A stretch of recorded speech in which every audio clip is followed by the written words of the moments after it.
Bem, irmãos, o tema de hoje, como já foi dito, casa rebelde. E quem é que foi esta casa rebelde? Segundo o versículo de introdução que acabamos de ler, encontra-se em Ezequiel capítulo 12, versículo 2, onde o próprio Deus diz a Ezequiel que ele habitava no meio de quem? Da casa rebelde. E porquê rebelde? É interessante, e é sobre isso que nós vamos estudar esta lição, para trazermos um paralelo aos nossos tempos. A lógica em avaliar o que aconteceu no passado e saber porque é que tornou-se nesta casa rebelde, como diz aqui o Deus, a Ezequiel, e o que é que isto pode trazer para nós, né? Aquele que esteja em pé, olhe, não caia. Portanto, temos sempre o perigo de cair sempre na rebeldia contra Deus. Então, Ezequiel capítulo 12, versículo 2, o próprio Deus fala a Ezequiel que ele habitava num povo, uma casa rebelde. E dizia mais, disse que eles tinham olhos e não viam.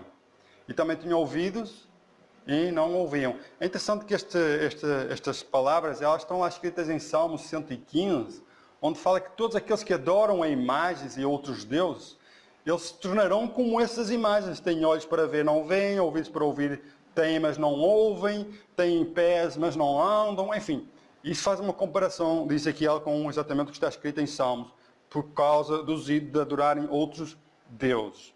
Nós vamos então agora comparar, no tempo de Ezequiel, que é um paralelo com, isto é, Ezequiel também estava no tempo do profeta Jeremias. Nós vamos então um bocadinho atrás, ao livro de Jeremias, vamos ao capítulo 39 e 38, mas vamos lá comparar este tempo, como é que estava o povo, vamos ver como é que estava o rei, no tempo de Jeremias, para Deus dizer que era uma casa rebelde, e também vamos falar sobre o povo.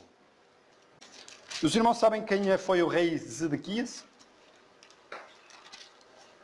Bem, nós temos que ir a um ponto em que Nabucodonosor está prestes a invadir Jerusalém, não é? Para destruir Jerusalém, queimá-la e levar cativo os nobres, nesse caso os nobres deste povo. Então vamos lá ao versículo 39 e ler o versículo 6 e 7 e falar um bocadinho sobre o rei Zedequias. O que é que aconteceu com o rei Zedequias? Versículo 6, no capítulo 39. Nos diz assim: E o rei de Babilônia, nós sabemos que é Nabucodonosor, matou em Ribilá os filhos de Zedequias diante dos seus olhos. Também matou o rei de Babilônia todos os nobres de Judá. E o que é que aconteceu mais? Versículo 7. E cegou os olhos de Zedequias e o atou com 2 cadeias de bronze para levá-lo a Babilônia. Irmãos, então o que é que aconteceu aqui com o rei de Zedequias? Além de, à frente dele, Nabucodonosor matar os seus filhos, né? Ele próprio matou todos, o rei matou todos os nobres de Judá, né? Que eles faziam parte da corte do rei, e também fez algo grave, né? Ele cegou os olhos do próprio rei, né? Imaginemos o rei que na sua glória, no seu reinado, acaba por gravar a morte dos seus filhos e agora cega. Qual foi a última visão que ele teve na sua mente? Aquele terrível ato de violência, presenciar, nesse caso, a morte dos seus filhos e tudo que ele tinha. E agora ele foi preso e levado para a Babilônia. É interessante, a pergunta é, será que ele podia evitar tudo isto? Nós sabemos que além de acontecer isto, Jerusalém foi destruída e foi queimada a fogo. A pergunta é, será que houve uma oportunidade para o rei Zedequias mudar o seu futuro? Vamos comparar então com o versículo 38, nós lemos o 39, vamos atrás um bocadinho. E vamos ler o versículo 38, o versículo 17 e 18. Estamos a falar no capítulo anterior ao acontecimento, a este drástico acontecimento. E vemos o versículo 17 e 18, que é o conselho de Deus, através de Jeremias, ao rei. Ora, interessante o que é que está aqui no versículo 17. Então, Jeremias disse a Zedequias: Assim diz o Senhor Deus dos exércitos, Deus de Israel, se voluntariamente saíres aos príncipes do rei de Babilônia, então viverá a tua alma. E esta cidade não se queimará a fogo, e viverás tu e a tua casa. Interessante. E o versículo 18. Mas, se não saíres aos príncipes do rei da Babilônia, então será entregue esta cidade na mão dos caldeus, queimá-la-ão a fogo, e tu não escaparás da mão deles. Então, era possível Zedequias mudar o seu futuro? Era. Simplesmente. Só precisava de uma coisa. Obedecer à voz do Senhor através do profeta Jeremias. E nós vemos qual foi o resultado? Nós acabamos de ler, não é? No versículo 39, e sem falar que Jerusalém pereceu tudo isto, não é? E isto vemos aqui o porquê desta rebeldia. A rebeldia é Deus anuncia como o povo deve perseguir, neste caso o rei, e ele faz sempre o contrário. O que é isto? É rebeldia. Agora, a culpa disto tudo é Deus. Não, o filho, temos o livre-arbítrio, né? As nossas escolhas. E o próprio Deus diz, se escolheres isto, acontecerá isto. Mas o contrário também te acontecerá. Portanto, temos a ver aqui realmente o que aconteceu com o rei. É interessante que em Jeremias, capítulo 42, e o versículo 2 e 13, e 42, 9 e 12, fala no resto que sobrou, no remanescente que sobrou do povo de Israel. E vamos ver agora, depois de todo este acontecimento, os irmãos têm que ter em mente o que é que aconteceu à cidade, o que é que aconteceu ao rei, agora o resto que ficou, o que é que eles vinham pensar? Bem, se aconteceu tudo isto, o rei não deu ouvidos a Deus, né? O que é que lhe aconteceu? Então vamos ver agora o capítulo 42 e o versículo 2 e 13. Vamos falar sobre este remanescente que agora não sabia o que é que havia de fazer. Ele estava com ideias de descer ao Egito, né? Deixarem Judá, Jerusalém, e descerem agora para o Egito. Então eles, na sua boa fé, penso eu, né? Segundo estas palavras, eles procuraram a orientação do Senhor. O que é que nos diz? O versículo 2. E disseram a Jeremias, o profeta, aceita agora a nossa súplica diante de ti e roga ao Senhor teu Deus por nós e por todo este remanescente, porque de muitos restamos uns poucos, como nos veem os teus olhos, para que o Senhor teu Deus nos ensine o caminho por onde havemos de andar e aquilo que havemos de fazer. Até aqui tudo muito bem, não é? Realmente este remanescente reconheceu que agora sobraram estes homens e pediram o conselho de Jeremias para consultar a Deus, para perguntar o que é que eles deveriam fazer. Até aqui, tudo muito bem. Então vamos agora ao versículo 42 na mesma e vamos ler o versículo 9 e 12. E vamos ver o que é que Deus, assim como falou a Jeremias, agora fala a este povo. Versículo 9, 10, 11 e 12. Vamos ver o versículo 9. E disse-lhes, assim diz o Senhor, isto é, Jeremias disse, assim diz o Senhor Deus de Israel, a quem me enviaste para apresentar a vossa súplica diante dele. Se de boa mente ficares nesta terra, então vos edificarei e não vos derrubarei, e vos plantarei e não vos arrancarei, porque estou arrependido do mal que vos tenho feito. Isto não é Deus que se arrependeu. Infelizmente, um pai cuida de um filho e dá-lhe orientações. O filho, como se desvia, o pai tem que repreender o filho, né? Tem que orientá-lo e tem que muitas vezes castigá-lo. Infelizmente, Deus permitiu que Nabucodonosor castigasse esse povo por causa da sua rebeldia e também da sua apostasia que já existia. Bem, e o versículo 11 nos diz: não temas o rei de Babilônia, a quem vós temeis. Não o temais, diz o Senhor, porque eu sou convosco, para vos salvar e para vos livrar da sua mão. E o versículo 12 e último, e diz Deus, e vos concederei misericórdia, para que ele tenha misericórdia de vós e vos faça voltar à vossa terra. Então vemos aqui o conselho de Deus a este povo. Qual foi o conselho? Foi de eles não temerem o rei, não é? Permanecerem sobre o seu governo, não é? E não irem para onde eles queriam ir, que era para o Egito. Este foi o conselho que Deus deu. Depois dizem baixo, se agora vós não ouvirdes a voz e seguires o vosso caminho, o que é que iria acontecer? Qual foi a resposta que eles deram a Jeremias? Será que depois de toda esta orientação eles foram fiéis, deixaram de ser rebeldes e foram prudentes? Estamos a falar aqui de rebeldia e prudência. O que é que será que eles disseram? Ou o que é que eles decidiram? Vamos ver isto aqui em Jeremias, capítulo 43, versículo 1 e 2, e depois para terminar o 7. Os irmãos veem ali o título logo, Jeremias é levado ao Egito pelo povo. Praticamente aqui já nos estão a dizer a resposta. Vamos ler então o versículo 1 e 2, que nos diz: E sucedeu que, acabando Jeremias de falar a todo o povo todas as palavras do Senhor seu Deus, com as quais o Senhor seu Deus lhe havia enviado, para que lhe dissesse todas estas palavras, então falaram Azarias, filho de Uzaías, e Joaná, filho de Cariá, e todos os homens soberbos, dizendo a quem? A Jeremias. O que é que eles disseram? Tu dizes mentiras. O Senhor nosso Deus não te enviou a dizer: não ireis no Egito para ali habitar. Então, qual foram as palavras que eles disseram? Irmãos, interessante isto aqui. Jeremias diz para o povo se submeterem a Nabucodonosor e que nada mal ia lhe acontecer. Para não temer, porque Deus ia usar de misericórdia com Nabucodonosor, para Nabucodonosor usar de misericórdia com o povo. Mas este povo, casa rebelde, acabaram por dizer: tu dizes mentiras.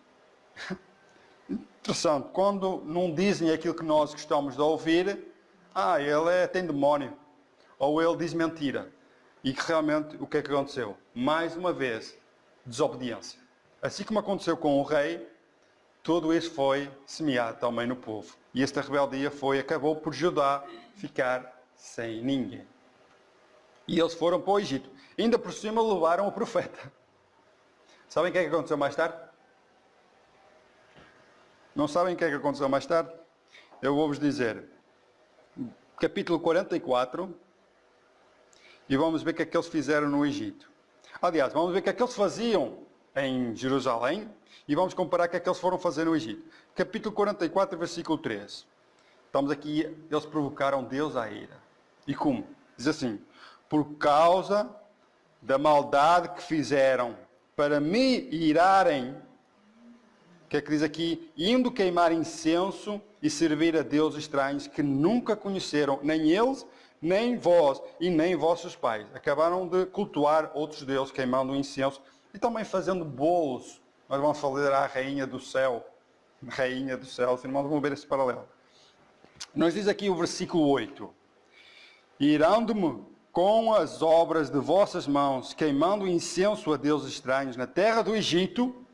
Ora, fizeram isso em Judá, em Jerusalém, agora na terra do Egito, aonde vós entraste para lá habitar, para que a vós mesmo vos desarraigueis e para que sirvais de maldição e de opróbrio entre todas as nações da terra. Não se humilharam até o dia de hoje, nem temeram, nem andaram na minha lei, nem nos meus estatutos, que pus diante de vós, diante de vossos pais. Então vemos aqui o que aconteceu agora no Egito. O que é que eles fizeram no Egito? Irmãos, não serviu de nada todo este castigo, não serviu de nada todo este exílio. Acabaram de sair de um lugar e ir para o outro e fazer exatamente a mesma coisa, que era provocar Deus à ira. Nós podemos fazer um paralelo. Aqui neste versículo 10 que nós lemos, diz aqui que eles não se humilharam até o dia de hoje e nem temeram, nem andaram na minha lei. Não temeram a Deus, nem andaram na sua lei, nem nos seus estatutos. Então qual era o objetivo de Deus? Era tirá-los da idolatria, desta religião falsa que já tinha sido implantada no povo de Deus, e voltarem-se para Deus novamente. Nós podemos ver e fazer o paralelo, um paralelo do tempo do profeta Jeremias para hoje, nós. Então vemos que Jeremias sempre alertou o povo. E qual foi a mensagem de Jeremias? Nós vemos aqui, é para temer a Deus e guardarem a sua lei e os seus estatutos. Nós podemos acompanhar isto em Jeremias capítulo 6. Vamos voltar atrás, no mesmo livro, capítulo 6, e o versículo 16. Assim diz o Senhor: pondo-vos nos caminhos, e vede, e perguntai pelas veredas antigas, qual é o bom caminho, e andai por ele, e achareis descanso para as vossas almas. E o que é que eles dizem?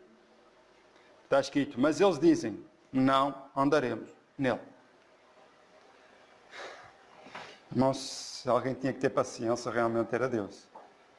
De tantos advertimentos, tantos alertas, mesmo vendo todos estes desastres a acontecer, o que é que este povo decidiu? Não andaremos nele. Realmente, o nome Casa Rebelde foi realmente uma verdadeira ilustração de como era o povo rebelde. Não era prudente, não ouvia o conselho do sábio e acabaria por entrar num caminho de idolatria. Afastaram-se de Deus e acabaram por adorar a outros deuses. E a pergunta é, como é que um povo com leis perfeitas, com juízes, estatutos perfeitos, acabaram por se desviar do único Deus e adorar e até queimar incensos a outros deuses que nunca o conheceram, nem eles nem os seus pais, e a fazer bolos para a rainha do céu, etc, etc. Os irmãos apoiam-se mais tarde, se tiverem algum tempo, leem este capítulo na totalidade, que é para compreender o que realmente fazia esse povo e tentar trazer um paralelo para os nossos dias hoje, né? Nós acabamos de ler Jeremias, e eles dizem que não andaremos nele, e agora vamos trazer um paralelo para nós hoje. Testemunhos para a Igreja, volume 13, capítulo 27, e que nos diz assim: a fé e o amor são auros tesouros, elementos grandemente escassos aonde?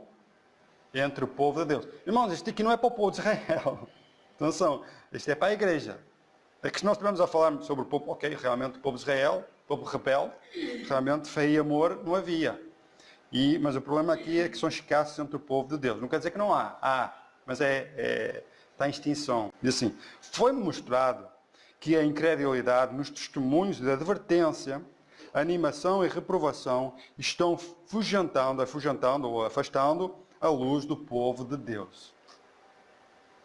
Diz, a incredulidade fecha-lhes os olhos, de modo que se acham ignorantes de sua verdadeira condição.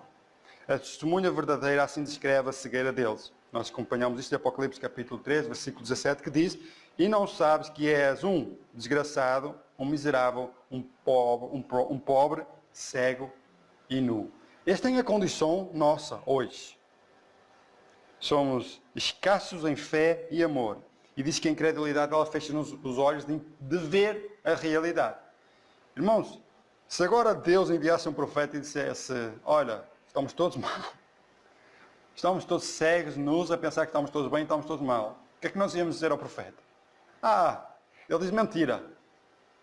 É que o profeta, o nosso profeta, é os testemunhos que nos foram dados à igreja para nos orientar qual é o bom caminho e andar por eles. Por isso é que existe 9 volumes de testemunhos para a igreja em que a profetisa, Ellen White, sempre aconselhou a Deus, sempre aconselhou o povo para se prepararem para a vinda de Jesus, para deixarem os seus erros, a sua incredulidade e se apegarem unicamente à justiça de Jesus. Este povo tem um paralelo conosco hoje. Nos diz mais ainda testemunhos para a igreja, capítulo 13. Nos diz, irmãos, ela a dizer-nos isto, está desaparecendo a fé na próxima vinda de Cristo. O povo está a deixar de acreditar na próxima vinda de Cristo. Porquê? Eles dizem, meu Senhor tarde virá, como está escrito em Mateus 24, capítulo 48. Não se diz apenas no coração, mas exprime-se também em palavras, e ainda mais, decididamente nas obras. Isto é, pelos seus atos, pelas suas palavras, pelo que está no seu coração, e tudo que eles fazem, eles mostram que não têm fé na volta de Jesus. Diz, a insensatez neste tempo de espera está entorpecendo os sentidos do povo de Deus quanto aos sinais dos tempos. A terrível iniquidade que predomina requer máxima diligência e o testemunho vivo, a fim de manter o pecado excluído da igreja. A fé tem estado a descrescer. Significa que a fé, em vez de crescer, tem estado a diminuir. E a decrescer assustadoramente. E só mediante o exercício pode ela aumentar. Então precisamos de exercitar o quê? A fé. Então, porquê tudo isto? Qual é a origem de tudo isto? Irmãos, é interessante o povo chegar a este ponto. Sabemos porque a verdade, ela nos santifica, ela nos liberta do erro. Então nós vemos que a causa de tudo isto está escrito em Isaías, capítulo 59, versículo 14 e 15. Vamos um bocadinho atrás, estávamos no livro de Jeremias, agora vamos ao livro de Isaías e vamos ao capítulo 59 e vamos ler o versículo 14 e 15. E vamos ver uma das causas que levou o povo a entrar em apostasia. Capítulo 14 e 15 que nos diz: por isso o direito se tornou atrás e a justiça se pôs de longe, porque a verdade anda tropeçando pelas ruas e a equidade não pode entrar. Sim, o que é que nos diz? A verdade desfalece. E quem se desvia do mal, o que é que está aqui escrito? Quem se desvia do mal arrisca-se a ser despojado. E o Senhor viu e pareceu mal aos seus olhos que não houvesse o quê? Justiça. O que é que aconteceu no povo de Israel? Falta de prática da justiça. Falta de amor. Falta de fé. Não temeram a Deus. Deus enviou os seus profetas. E o que é que aconteceu? Não ouviram os profetas. Ainda disseram, ele diz mentiras. Estão a entender? Isto é, o profeta sempre disse a condição do seu povo. Nós temos testemunhos da igreja que nos diz a condição da igreja, mas nós parece que estamos naquela posição, rico estou, enriquecida, e de nada tenho falta. Essa é a nossa visão. Mas a visão de Deus não é essa. Ele disse o que é que nos diz, Apocalipse capítulo 13. Ele nos diz que somos miseráveis, pobres, cegos e nus. Por isso não é nada de novo. Nós sabíamos que íamos passar por isto tudo, porque Jesus em Mateus capítulo 24, ele nos diz, o que é que nos diz? E por se multiplicar o quê? A iniquidade, o amor, e eu acrescentaria a fé, desfaleceria, não é? Não é o que é que nos diz? Ela praticamente esfriaria. Então precisamos do que é que nos dizia a nota atrás, o que é que nos diz aqui, deixa-me ver aqui. Mediante exercício pode ela aumentar. Então precisamos exercitar a fé, o amor, a obediência. Continuando ainda neste advertimento, Testemunhos para a Igreja, volume 3, capítulo 27, nos diz: se Deus aborrece um pecado mais do que outro, do qual o seu povo é culpado, é o de nada fazer em caso de uma emergência. A indiferença e neutralidade numa crise religiosa são consideradas por Deus como um crime grave e igual ao pior tipo de hostilidade contra Deus. Significa quase uma agressividade contra o próprio Deus. No meio de uma crise religiosa, a condição da pessoa, da igreja, que é a indiferença e neutralidade, aceita tudo, diz aqui que é um pecado terrível. Aliás, é algo tão grave, que é um crime tão grave, que é irmos contra o próprio Deus. E realmente foi o que aconteceu com este povo de Israel, e segundo estes testemunhos, com a igreja. Não há nada de novo debaixo do sol, que não venha a repetir-se, não há nada de novo, tudo se repete. E vemos aqui que realmente mais um tempo, nós falamos no tempo de Jeremias, junto com Ezequiel, o que é que aconteceu. E podemos falar no tempo de Elias. Vocês sabem o que é que aconteceu também no tempo de Elias. Parece que, segundo a história do povo de Israel, ele volta-se para Deus, o tempo de Moisés, né? Prometem ser fiel, tudo que o Senhor nos disser, nós obedecemos, faremos. Entretanto, vem Josué, leva o povo para Canaã, e a geração a seguir não conheceu o Senhor. Não é? Pois parece que há um reavivamento, e depois a geração a seguir não conhece o Senhor. E sempre assim, sempre continua. Parece que o povo recebe luz, e depois a luz apaga. Depois Deus manda mais luz, e eles recebem, e depois apaga. Parece que, será que na igreja é diferente? Ou pode ser igual? É que nós vamos ler aqui os testemunhos e vamos ver que é exatamente igual. E esta história que eu estou aqui a ilustrar é para que nós não voltemos a repetir a história que o povo de Israel, porque eles não tinham outros exemplos. Não é? Aquilo aconteceu com eles. Nós hoje estamos a ver estas coisas lá no passado e serve de exemplo para nós. O apóstolo Paulo também nos diz isso. Então vamos lá ao tempo de Elias e ver lá a condição do povo de Israel, que nos diz, os irmãos podem acompanhar, 1 Reis, capítulo 18, versículo 21. E então Elias se chegou a todo o povo e disse: até quando cocheareis entre dois pensamentos? Se o Senhor a Deus seguiu, se é Baal, seguiu. Porém o povo, aqui é diferente. No caso de Jeremias e Ezequiel, eles disseram: não faremos, né? Tu dizes mentira. Jeremias diz ao rei: ora, não faças isso, faz aquilo, e ele não fez. Aqui o povo não fez nada. Isto é, nós parece que estamos à espera que Deus faça um milagre, para vermos, isto é mão de Deus. Foi o que aconteceu na adoração aqui a Baal e a Deus, né? Todos os profetas de Baal fizeram todo o sacrifício e mutilaram-se a si próprios para que o Baal aceitasse a oferta. Mas quando Elias fez a oferta ao Senhor, choveu, né? Veio um fogo consumidor que consumiu a oferta, altar, ainda a água que havia à volta do altar. E souberam que Deus é Deus. O que é que o povo fez então depois? Matem os profetas. Então o povo matou os profetas de Baal para quê? Para estabelecer a verdadeira adoração em Samaria. Enfim, tudo isto se repetiu. Vemos aqui o exemplo agora de Elias, agora o povo indiferente. E estamos na condição de realmente Laodiceia. Nem para a direita, nem para a esquerda, não nos decidimos. Então vamos falar sobre esta crise atual. O que é que diz aqui? Está escrito em eventos finais, devemos sentir agora nossa responsabilidade de trabalhar com intenso ardor, com o propósito de comunicar a outros as verdades que Deus nos tem revelado para o tempo atual. Não podemos ser demasiado diligentes. Isto é um alerta para que o povo desperte. Está escrito que à igreja foi confiado os tesouros da verdade, a última verdade, portanto, jamais foi confiada a mortais, foi confiada a este povo.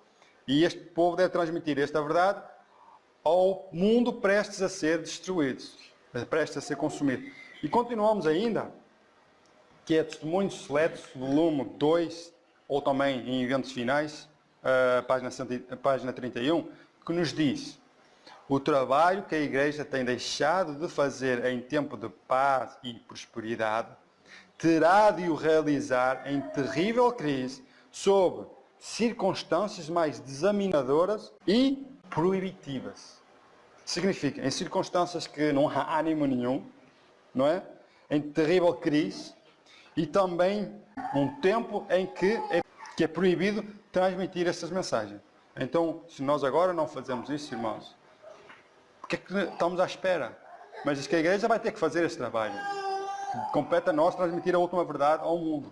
E realmente, o que ela não vai fazer agora, vai fazer em tempo de crise. E aí vai ser mais difícil. Infelizmente, o que Jeremias estava a tentar dizer ao povo é para ele se arrepender, para deixar a sua adoração a outros deuses e voltarem para os caminhos das veredas antigas, a aceitarem a lei, voltarem a guardar a lei e cumprir os estatutos e juízes que foi dado a Moisés e por aí fora. Era deixar a adoração aos deuses falsos e cultos a deuses falsos e voltarem para o verdadeiro Deus. Exatamente a mensagem de hoje é todo deixarem a cristandade, Babilônia, não é? Sai dela, povo meu, e voltarem-se ao verdadeiro Deus. Esta é a mensagem. Mas isto, irmãos, é preciso que precisamos do espírito de Elias, não é? E Deus prometeu enviar o espírito de Elias para o povo, está escrito em Malaquias, capítulo 4, versículos 6 e 9. Isto cumpriu-se na vida de João Batista e também irá cumprir-se no derramamento da chuva serôdia, não é? Quando a terra for iluminada com a glória de Deus. Nos diz assim, Malaquias capítulo 4, versículos 5 e 6. Eis que eu vos envio o profeta Elias. É claro que não é o profeta Elias, mas é alguém no espírito de Elias, antes que venha o grande e terrível dia do Senhor. E ele, esse enviado, converterá o coração dos pais aos filhos e o coração dos filhos a seus pais, para que eu não venha e fira a terra com maldição, assim como aconteceu no tempo de Nabucodonosor.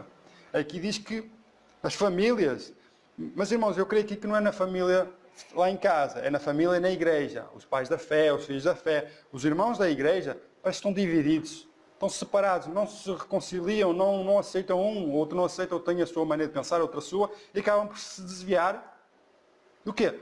Assim diz o Senhor, assim diz o profeta, o Senhor nos deu estes testemunhos, e acabam por se desviar, mas através de uma promessa de Deus, Ele promete enviar o espírito de Elias, que irá preparar o caminho e converter o coração. Nós vemos isto na vida de João Batista, e nós podemos ver isto em Lucas, capítulo 1, versículo 17. Estas são as palavras do anjo a Zacarias a falar sobre o que João Batista iria fazer, e também para nós hoje. É interessante que Deus fala casa rebelde, não é? Lá a Ezequiel, e vemos realmente a condição. E aqui João Batista, assim como o remanescente nos últimos dias, irá fazer. Nos diz assim: irá diante dele no espírito e virtude de Elias, para converter os corações dos pais aos filhos, e era aqui, e dos rebeldes à prudência dos justos, com o fim ou com o propósito de preparar ao Senhor um povo bem disposto. Noutras traduções diz um povo santo. Preparar então um povo.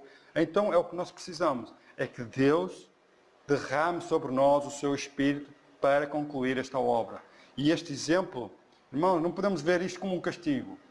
Temos que ver isto como misericórdia de Deus e paciência de Deus com o seu povo, enviando os seus profetas, aconselhando o seu povo, para que eles deixem a sua rebeldia, a sua idolatria, para que não caiam no exemplo que aconteceu, por exemplo, com o povo lá no tempo de Moisés, que 40 dias depois já estavam a adorar um bezerro. Depois de ver todos aqueles milagres e prodígios que Deus fez, abriu o mar, caiu fogo, as 10 pragas que aconteceram no Egito, depois de todos ver estes acontecimentos, estas providências de Deus, acabaram 40 dias depois a adorar outro Deus. Vemos realmente a inclinação desta rebeldia. E o que é que aconteceu ao longo do passeio no deserto? Deus enviava maná e eles, rebeldes, né, queriam carne. Estão a entender aqui a história, tudo se repetir. Então, o apóstolo Paulo nos dá um conselho em 1 Coríntios, capítulo 10, do versículo 5 ao 12. Nós estamos quase a terminar. Vamos ver o que é que o apóstolo Paulo nos fala, depois deste resumo todo que lemos, sobre o profeta Jeremias, Ezequiel, falamos sobre o rei Zedequias, o remanescente, no tempo de Elias, em que o povo andava dividido entre dois senhores, não sabiam quem era o Senhor. E agora vemos o apóstolo Paulo a fazer um resumo praticamente deste culto que acabamos de fazer, que nos diz assim: mas Deus não se agradou da maior parte deles, por isso foram prostrados no deserto. E estas coisas foram feitas em figura, para que não cobicemos as coisas más, como eles cobiçaram. Não vos façais, pois, idólatras, como alguns deles, conforme está escrito: o povo assentou-se a comer e a beber, e levantou-se para folgar. E não forniqueis, como alguns deles fizeram, e caíram num só dia, o quê? 23.000. E não tentemos a Cristo, como alguns deles também tentaram, e pereceram pelas serpentes ardentes no deserto. E não murmureis, como também alguns deles murmuraram, e pereceram pelo destruidor. Ora, versículo 11, conselho. Tudo isso lhe sobreveio como figura, e estão escritas, registadas, para aviso de quem? Para aviso meu, para aviso nosso, para quem já são chegados os fins dos séculos. E o versículo 12 e o último, irmãos, é um conselho que: aquele, pois, que cuida estar em pé, olhe, não caia. Irmãos, o povo de Israel caiu várias vezes ao longo dos séculos, no deserto, no tempo de Jeremias, no tempo de Elias. Todo o povo tem caído e tem praticamente a religiosidade tem mudado até a ponto de começarem a adorar outros deuses. O apóstolo Paulo dá-nos aqui tantos exemplos, e estes exemplos foram escritos para quem? Para eles. Diz aqui que está tudo registado e servem de exemplo para nós hoje, igreja. Então devemos examinar-nos a nós mesmos, perguntar pelas veredas antigas e ver qual é o bom caminho e andar neles. Não devemos aqui acreditar no Carlos, está aqui a falar com os irmãos, no pastor. As lições da escola sabatina diz que nós temos a importância de sermos responsáveis na luz que ele nos dá e pôr em prática e ensiná-la. Mas para ensiná-la temos que viver. E estes exemplos deste povo, ela serve-nos de exemplo. Nós devemos estar atentos aos testemunhos que nos foram dados, às orientações que Deus nos dá na sua palavra, e vemos que a idolatria, a adoração a outros deuses, etc. Temos aqui muitos exemplos, o que é que tem provocado a ira do Senhor. Irmãos, o mundo já foi destruído pelo dilúvio. E segundo o apóstolo Pedro, está preparado e reservado para ser queimado para o fogo. Irmãos, Deus quer nos salvar, assim como Deus quis o bem para o seu povo, usando o profeta Jeremias e outros profetas. Isaías também foi um profeta. Muitos profetas que Deus enviou para preparar o caminho, para os chamar ao arrependimento. Porque está escrito: Deus não tem prazer na morte do ímpio, na morte do pecador, mas tem prazer e deseja que o ímpio se arrependa e se volte para Deus. Deixe o ímpio o seu caminho, não é? Deus promete proteger-nos e guardar-nos. Então, esta orientação deste tema é que eles caíram, nós também podemos cair. Mas mesmo caindo, Jesus já fez o sacrifício para nos resgatar e o seu sangue nos purifica. Se houver confissão e arrependimento. Deus deseja que nós nos arrependemos. Mas arrepender-nos do quê? Temos que ver o quê? temos que examinar-nos a nós mesmos e ver se permanecemos na fé, se é que já não estamos reprovados, né? Então, a orientação final é aquele, pois, que cuida de estar em pé, olhe, não cai, porque temos muitos testemunhos, principalmente nos testemunhos do Espírito de Profecia, em que diz que grandes estrelas caíram. Não é nada de novo. O povo também caiu e foram muitos. Então que Deus nos abençoe realmente a estarmos alerta e a vigiar e a orar, porque a salvação ela é individual. Tudo que viemos aqui buscar é só para nos servir de orientação. Mas olhem, não olhem isto como algo mau. Olhem isto como uma oportunidade de Deus nos chamar e voltarmos para Ele. Então que Deus nos abençoe, é o meu desejo, em nome de Jesus. Não senti